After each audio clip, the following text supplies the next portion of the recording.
It's always good to have Lifesaving SA President Dhaya Sewduth with us this morning. Dhaya, hello to you. I hope you can hear me. Good morning to you. And I see you have a few lifesavers with you. How worried, how stressed are people in your organization this time of year? Good morning, Gareth, and good morning to your listeners. Yes, I have Theo and Ayanda Itikweni lifeguards with me. And obviously, at this time of the year, it's quite stressful in the sense that very, very large numbers of bathers do descend on the beaches. And it's obvious that the lifeguards have their hands full trying to control the crowd. Gareth, if you don't mind, I'm going to pull down my mask. So it is a difficult time of the year, and we hope that the bathing public do listen to the lifeguards. Over to you. All right, let's talk a little bit, if we could, about some of the safety tips that we had. They always seem fairly obvious, but we were talking about especially children under the age of 12 should be under adult supervision. So let's talk, before we talk about the safety in the water, let's give some parents some advice about keeping their kids safe in the ocean this holiday. What should parents be doing? Well, we can't overemphasize the point about supervision and keeping an eye on the kids. We all know that it just takes a second to turn your back and you could have a tragedy. But the most important thing is for all parents as well as the bathing public is to make sure that they only swim where the lifeguards are on duty. As you can see, I have Ayanda and Theo just set up the beach. They put up the bathing beacons. And if you stay within that zone, you will be assured that you are in the safest part of the beach. Gareth, as you know, safety even at home, in domestic pools, even not leaving buckets lying around with water in it, because a toddler could fall head first and unfortunately have a tragedy.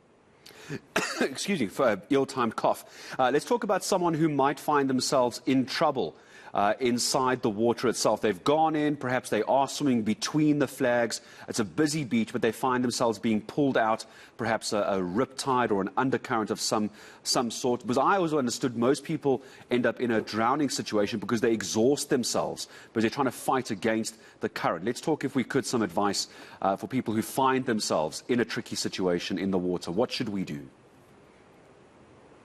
Well, Gareth, you mentioned the riptide. The advice that we normally give, and it's available in all of our social media messaging, is that if you're being sucked into the ocean, is certainly not to swim against that riptide, because you're certainly going to tire, but rather swim parallel to the shore, because you could end up coming out yourself. But if you wave your arms, you should be able to attract attention. But most importantly, if you swim within the bathing zone, where the lifeguards have actually set up the bathing beacons, identified with the red and yellow flag, then you could be rest assured that the lifeguards will be able to see you in trouble, and they'll be able to get to you in good time and be able to assist you to get to the shore.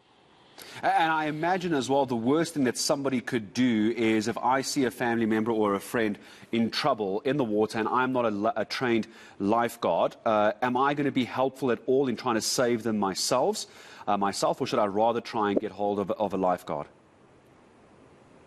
Certainly, the first thing you should do is, in fact, get hold of the lifeguard. There are emergency numbers. I'm not too sure if you can, you can project that on your screen, but all of the emergency numbers from your cell phone, 112, 10 111, and KZN. If you call those numbers, you should be able to get assistance. But as you can see, with guys like Ayanda and Theo, a large number of lifeguards on duty. They've been here from 5:30 in the morning. They've set up.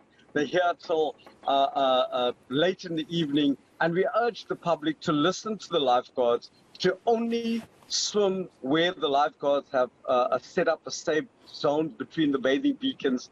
And we also urge the bathing public that once they close the beach, usually at 6 o'clock, sometimes even later, is to listen to the lifeguards and actually go home, not to swim in the evenings, and certainly not to swim under the influence of alcohol or under the influence of medication, because then that that could certainly impair your reflexes. So at all stages, the call is to listen to the lifeguards. And just perhaps before I let you go, and Ayanda and Theo, who are doing incredible work, I'm sure, down in Durban, it's not just the coastal areas we have to worry about, though, is it? We also have to worry about drownings inland at rivers and dams, isn't it? That's also a big issue this time of year.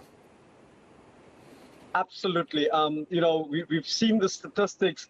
They're certainly on the increase in inland waterways, and we urge the public, not to swim where the area is not patrolled.